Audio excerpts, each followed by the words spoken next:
Hello दोस्तों, कैसे हो आप? मैं आशा करता हूँ कि आप सब अच्छे होंगे। अगर आपको मूवीज़, टीवी शोज़ या बुक पसंद है तो ये चैनल आपके लिए काफ़ी हेल्पफुल हो सकता है। मैंने जो भी मूवीज़ देखी हैं, टीवी शोज़ देखे हैं या बुक पढ़ी है, उनको लेके जो भी मेरा पर्सनल ओपिनियन है, वो सब मैं इस चैनल के ऊपर शेयर करता हूँ। मैं उनको रिव्यू बिल्कुल भी नहीं करता हूँ, बस जो भी मेरा पर्सनल ओपिनियन है, उसी के बिहाफ़ पे मैं आपको रिकमेंड करता हूँ। अगर आपको रिकमेंडेशन पसंद है मूवीज़ या टीवी शोज़ की या बुक्स की, तो आप मेरा चैनल सब्सक्राइब कर सकते हो। Thank you. आपने इंटरव्यू वीडियो तो देख ली होगी। अब हम बात कर लेते हैं अपनी आज की रिकमेंडेशन के बारे में। आज मैं आपको रिकमेंड करने वाला हूँ इस वीडियो में एक बुक जिसका नाम है the magic of thinking big. वो बुक ये वाली है। इसके अंदर थोड़ा नाम उल्टा आ रहा होगा, बट इसका नाम है the magic of thinking big. इसके जो राइटर है उनका नाम है डेविड जे स्वार्ज। एक्चुअली मुझे ज़्यादा पढ़ना नहीं आता ये वाला वर्ड, बट डेविड जे स्वार्ज है अगर आप देखोगे तो। बाकी इसके नीचे लिखा हुआ है सेट योर गोल्स हाई। तो आज मैं इस बुक के बारे में बात करूंगा आपके साथ। कोशिश करूंगा कि मैं आपको ये रिकमेंड करूं और अपना एक बेस्ट ओपिनियन दे सकूं। तो क्या है कि ये बुक मैंने पढ़ी थी आज से करीब करीब 6-7 साल पहले। तो जब से ये बुक मेरे पास है, तो मैंने पढ़ी क्यों थी बुक? एक्चुअली होता है क्या है कि आज के टाइम में जैसे मतलब अगर आप देखो, जो बंदे 18-19 साल के होते हैं या 21-22 साल के, जो जॉब स्टार्ट करने वाले होते हैं, या जो 17-18 साल के होते हैं वो कॉलेज स्टार्ट करने वाले होते हैं, या तो थोड़े छोटे भी जो 11th-12th में है, उस टाइम पे हम ना कहीं ब्रेक हो जाते हैं। मतलब हमें ना मोटिवेशन की जरूरत पड़ती है, और इतने बड़े भी हो जाते हैं कि किसी की हेल्प की जरूरत भी नहीं लगती है। जब बचपन में होते हैं छोटे, तो टीचर्स पेरेंट्स हेल्प कर देते हैं, समझा देते हैं। बट जब ये एज आती है ना 18 साल वाली, 20-22 साल वाली, तो उस टाइम पे थोड़ा सा ना डिफ़िकल्ट हो जाता है किसी से एडवाइस लेना, किसी की हेल्प लेना। प्रॉब्लम ये आती है कि हमें मतलब ऐसा लगता है कि अरे नहीं, मैं खुद सॉल्व कर लूँगा, या फिर हमारी प्रॉब्लम ना कोई समझता नहीं है। तो इसलिए हम ना किसी की एडवाइस वगैरह हेल्प नहीं लेते हैं। बट हमें तो मोटिवेशन की ज़रूरत है, तो हम क्या करते हैं, बुक्स वगैरह, ये कोई मोटिवेशनल स्पीकर, इन सब की बातें सुनते हैं ताकि हमें थोड़ा सा मोटिवेशन आ जाए। तो ऐसे ही उस टाइम पे मेरी शायद रिक्वायरमेंट थी, तो उस टाइम पे मैंने इस बुक को पढ़ा। बट ये मुझे को डायरेक्ट ही पता चली थी बुक। इससे बेस्ट बुक्स है मार्केट में, ये इतनी शायद फेमस नहीं है, या फिर इसके बारे में लोगों ने काफ़ी कम सुना हुआ है। इसके अलावा जो दूसरी बुक्स है वो काफ़ी ज़्यादा फेमस है, अच्छी भी है। तो उसमें से एक बुक थी थिंक एंड ग्रो रिच। वो बुक काफ़ी फेमस है, मुझे ऐसा लगता है। तो मैंने उसको मंगवाया था पहले। मतलब मैंने ऑनलाइन बुक करी थी अमेजोन से, तो मैंने उस बुक को लाके पढ़ा। तो मैंने उसमें शुरू के जो 1-2 चैप्टर होते हैं वही पढ़े मैंने। बट वो थोड़ा सा इंटरेस्ट डेवलप नहीं हुआ मेरा, तो मैंने वो वहीं पे आइडिया ड्रॉप कर दिया। फिर उसके कुछ टाइम बाद मैंने दोबारा कोशिश करी उस बुक को पढ़ने के लिए, क्योंकि मोटिवेशन की तो जरूरत थी। तो मैंने फिर से वो मतलब को ना मैं पढ़ नहीं पाया, पसंद सी नहीं आ रही थी, मतलब मज़ा सा नहीं आ रहा था, पता नहीं क्यों नहीं आ रहा था। उस टाइम पे मुझे वो रीज़न पता नहीं था मैं ऐसा क्यों कर रहा हूँ। तो मैंने फिर से उसका आइडिया ड्रॉप किया। उसके बाद मैं अपने दोस्त से मिलने गया था एक बार, तो मैंने यहाँ उसके यहाँ पे एक बुक देखी, वो काफ़ी फेमस थी। उसका नाम था the monk who sold his Ferrari. तो उसकी बुक का जो नाम था, उसने भी नाम कैच किया कि भाई क्या नाम है, the monk who sold his Ferrari. अच्छा नाम था, बुक का नाम था। वो शायद लिखी थी रोहित शर्मा ने। तो उस टाइम पे उनकी काफ़ी बुक्स फेमस चल रही थी, 5 AM क्लब भी था एक बुक शायद उनकी। तो the book who sold his Ferrari मुझे थोड़ा सा नाम कैची सा लगा, मैं कहा यार इसे ट्राई करता हूँ। वो भी कुछ इसी तरीके की बुक थी, तो मैंने वो ला के पढ़ी। बुक अच्छी थी, कंटेंट अच्छा था उसका, बट प्रॉब्लम एक ही थी, मैंने वो पूरी नहीं पढ़ी, थोड़ी सी पढ़ी। उसके बाद मैंने वो अपने दोस्त को रिटर्न कर दी कि नहीं भाई, कह रहा तुझे चाहिए क्या? मैं पता नहीं यार, इंटरेस्ट ही डेवलप नहीं हो रहा। क्योंकि इस वक्त डेस्परेशन तो होती है, फ्रस्ट्रेशन भी होती है, और मोटिवेशन के लिए बुक पढ़ रहा हूँ, वो भी मतलब हेल्प नहीं मिल पा रही थी मेरे को। तो ऐसे ही काफ़ी सोचने समझने के बाद मुझे रीज़न पता चला कि मैं ये बुक्स पढ़ क्यों नहीं रहा हूँ। तो उसका मैं आपको एक एग्जांपल दूंगा। ये बुक्स ना मेरे लिए थी ही नहीं, क्योंकि बुक्स मेरे हिसाब से लिखी हुई नहीं थी। एक्चुअली होता क्या है कि जब हमें 5 बंदे अगर एडवाइस करके जा रहे हैं, मतलब कोई भी है, रिश्तेदार है, फ्रेंड्स है, कजन्स है, पेरेंट्स है, टीचर्स है, अगर वो 5 जने आपको एडवाइस करके जा रहे हैं, तो 3 से तो डिसएग्री करोगे कि भाई चल भाई तेरी बात मुझे समझ नहीं आ रही। लेकिन हो सकता है आपको 2 बंदों की बात पसंद आए। ऐसा क्यों कि आपको 3 की एडवाइस पसंद नहीं आई बट 2 की आई, किसी एक की आई, किसी 4 की आई। एक्चुअली होता क्या है कि आप जो बात सुनना चाहते हो, अगर वही बात सामने वाला करे, तो आपको लगता है कि हाँ भाई ये बंदा सही बात कर रहा है, इसकी एडवाइस सही है मेरे लिए, क्योंकि आप जो सुनना चाहते हो ना वही सामने वाला बात कर रहा है। लेकिन अगर आपको कुछ सुनना नहीं है, सामने वाला आपके हिसाब से बात नहीं कर रहा है, तो फिर आपको ना लगता है कि यार ये बंदा मेरी मदद नहीं कर रहा है, या उसकी एडवाइस मुझे समझ नहीं आ रही है। तो ऐसा ही कुछ हुआ इन बुक्स के साथ। जो थिंक एंड ग्रो रिच थी वो काफ़ी अच्छी बुक है, काफ़ी लोगों ने पढ़ी है, उसे लोग पढ़ते हैं। तो मुझे इसलिए समझ नहीं, क्योंकि जो उसमें लिखा था ना वो शायद वो नहीं लिखा था जो मैं सुनना चाहता था उस टाइम पे, या जिस चीज़ की मुझे हेल्प की रिक्वायरमेंट थी वो उस बुक से नहीं मिल पा रही थी मुझे। वो काफ़ी एक मॉरल जैसे नैतिक शिक्षा टाइप बुक्स होती है ना, कुछ इस तरीके की लगी, और वो बिल्कुल भी कंटेंट उसका वो नहीं था जो मैं सुनना चाहता था, जिस वे में मैं सुनना चाहता था एक्चुअली। तो इसलिए मैंने उसे नहीं पढ़ा।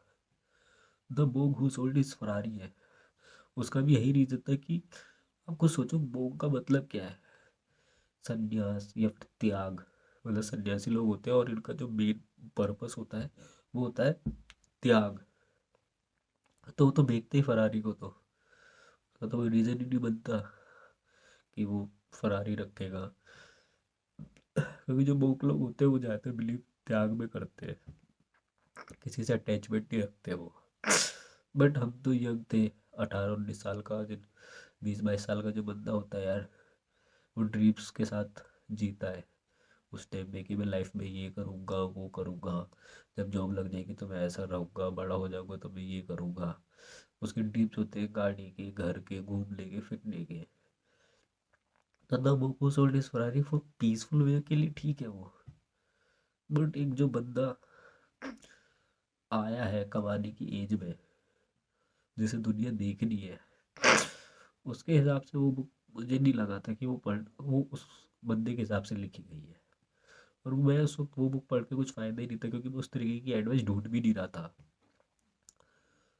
तब मैं ऐसे ही एक दिन नेट पे गूगल पे सर्च कर रहा था टॉप 10 मोटिवेशन बुक्स, तो यही बुक्स आ रही थी।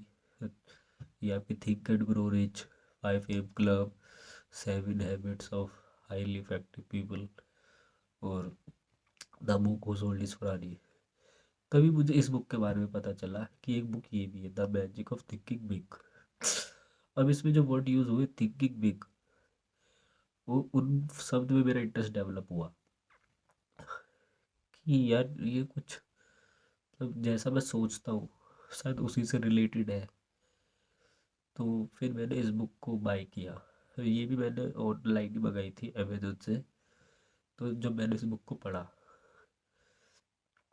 तो मैं ये नहीं कह रहा इसके अंदर कुछ ऐसा कंटेंट लिखा हुआ है जो दूसरी बुक्स में नहीं था, इसमें भी शायद वही कंटेंट होगा जो दूसरी बुक में है। बट जो इसका लिखने का तरीका है इस वे में है कि थिंकिंग बिग के वे में है, मतलब the magic of thinking big, इस वे में ये कंटेंट लिखा गया है। तो मुझे ये बुक पढ़ने में काफ़ी मज़ा आया, मैंने इस बुक को पूरा पढ़ा। थोड़े बहुत नोट्स भी बनाए मैंने, मतलब जैसे कोई लाइन अच्छी लगी तो मैंने उसको टिक कर लिया। तो मैं मुझे पढ़ने में पूरी पढ़ी मैंने। मैं ये नहीं कहता कि मैं बहुत ज़्यादा मोटिवेटेड हो गया हूँ, ऐसा कर लिया वैसा कर लिया। बट हाँ थोड़ी बहुत हेल्प मिलती है जब आप मोटिवेशन वगैरह वीडियो वगैरह देखते हो, और जब आप लो फील करते हो तो आप इस तरह के जो कंटेंट पढ़ते हो, जो आपके हिसाब से हो, जिस तरीके आप एडवाइस लेना चाहते हो, तो आपको हेल्प तो मिलती है। तो इसमें मतलब आपके 9-10 चैप्टर है, हर चैप्टर में कुछ ना कुछ सिखा रखा है, वो सारी चीज़ें इम्पोर्टेंट है। बट स्टिल मैं आपके साथ दो शेयर करता हूँ जो मुझे मतलब अभी भी पसंद है। और भी दूसरे भी चैप्टर पसंद है, बट मैं सारा आपको यही वीडियो में बता दूंगा तो फिर बुक पढ़ने का आपका कोई इंटरेस्ट नहीं रहेगा। बट मैं आपके साथ आपके लिए उन दो पॉइंट्स को डिस्कस मतलब शेयर करता हूँ। भले ही चाहे बुक ना पढ़ो, लेकिन एटलीस्ट आपको पता चल जाए कि बुक का कंटेंट क्या है। तो इसके अंदर एक चैप्टर था द फेलियर डिजीज, मतलब इसका पूरा चैप्टर का नाम है cure your self of executive the failure disease. थोड़ा मैं सब बोल नहीं पा रहा हूँ एग्जीक्यूटिव, बट ये एक्सक्यूज को लेके है। तो इसमें क्या लिखा हुआ है वो मैं आपको बताता हूँ। काफ़ी अच्छा लिखा हुआ है। हाँ, कि the fellow who has gone nowhere and has no plans for getting anywhere always has a book full of reason to explain why. Persons with mediocre accomplishment are quick to explain why they haven't, why they don't, why they can't and why they are not. मतलब हमारे पास ना कुछ ना करने के reasons बहुत है कि मैं क्यों नहीं कर पाया, क्यों नहीं हो पाया मेरे से ये काम। बट अगर आप देखो, अगर आपको कोई चीज़ करनी है ही, तो उसके लिए रीजंस की ज़रूरत ही क्या है कि मैं क्यों ना करूँ उस चीज़ को। उसके लिए आपको एक रीज़न काफ़ी है, बट उसको ना करने के बाद हमारे पास 50 रीजंस आ सकते हैं। तो इसलिए इसमें एक्सक्यूजेस को लेके पॉइंट्स को डिस्कस किया है, तो इसलिए बुक मुझे अच्छी लगी। और इसमें एक और है जो बहुत इम्पोर्टेंट है हमारे लिए, मैनेज योर एनवायरनमेंट को फर्स्ट क्लास। मतलब हम किस तरीके के एनवायरनमेंट में रहते हैं, किस तरह के एनवायरनमेंट में पढ़ते हैं, लिखते हैं, किस सोसाइटी में बैठते उठते हैं, किस तरह के दोस्त हैं हमारे, वो एनवायरनमेंट बहुत ज़रूरी है आज के टाइम पे। मतलब अगर आप ऐसे लोगों के साथ बैठ रहे हो जो कुछ करने की सोचते हैं, तो डेफिनेटली आप में भी एक ऐसा बनेगा मन आपका कि मैं भी कुछ करूँ। बट अगर आप ऐसे ग्रुप में बैठते हैं जहाँ पे बस अरे हाँ काम तो चल ही जाएगा, ऐसा कुछ खास करना तो है नहीं अपने को, इतने में काम चल तो जाता है अपना, तो जहाँ पे इस तरह के रीजंस होते हैं, इस तरह के जो थिंकिंग होती है, वहाँ पे आप खुद सोचो आपकी भी थिंकिंग वैसी बन जाती है। तो ये एक दो चैप्टर थे जो मैंने आपके साथ शेयर करे। आई होप आपको अ, पसंद आए हो ये चैप्टर। बाकी तो आपको जो कंटेंट है इस बुक का पढ़ोगे तो शायद आपको जब भी समझ आएगा। अगर आपने पहले से कोई सेल्फ हेल्प मोटिवेशन बुक्स पढ़ रखी है तो अच्छी बात है। मुझे नहीं लगता कि आपको नई नई बुक्स पढ़ने की ज़रूरत है, बिकॉज ज़्यादातर एक ही चीज़ समझाई होती है सभी बुक्स के अंदर, बस थोड़ा वे ऑफ टेलिंग और वे ऑफ स्टोरी टेलिंग थोड़ा डिफरेंट होता है। बट अगर आपने पढ़ी नहीं है और आप यंग हो, जैसे 11th 12th क्लास में हो, 10th क्लास में हो या कॉलेज में हो, और आप एक मोटिवेशन बुक वगैरह ढूंढ रहे हो, तो मुझे लगता है कि ये बुक भी आपके लिए अच्छे काम आ सकती है।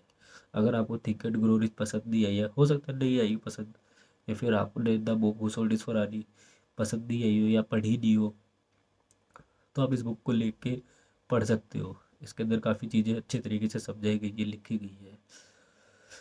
बाकी तो देखो आपके ऊपर है, आपको जरूरत भी नहीं बुक्स पढ़ने की, बट मुझे लगता है कि थोड़ा बुक से हेल्प मिलती है चीज़ों को समझने की, और आप बिल्कुल ऐसा फील नहीं करते हो कि यार ये सिर्फ आपके साथ हो रहा है, काफ़ी लोगों के साथ हो रहा है, काफ़ी लोग इस तरह की बुक को पढ़ भी रहे, लिख भी रहे, तो ज़रूर हेल्प मिलती है। तो इस वीडियो के अंदर मैं आपको बस यही शेयर करना चाहता था, रिकमेंड करना चाहता था, the magic of thinking big. Thank you.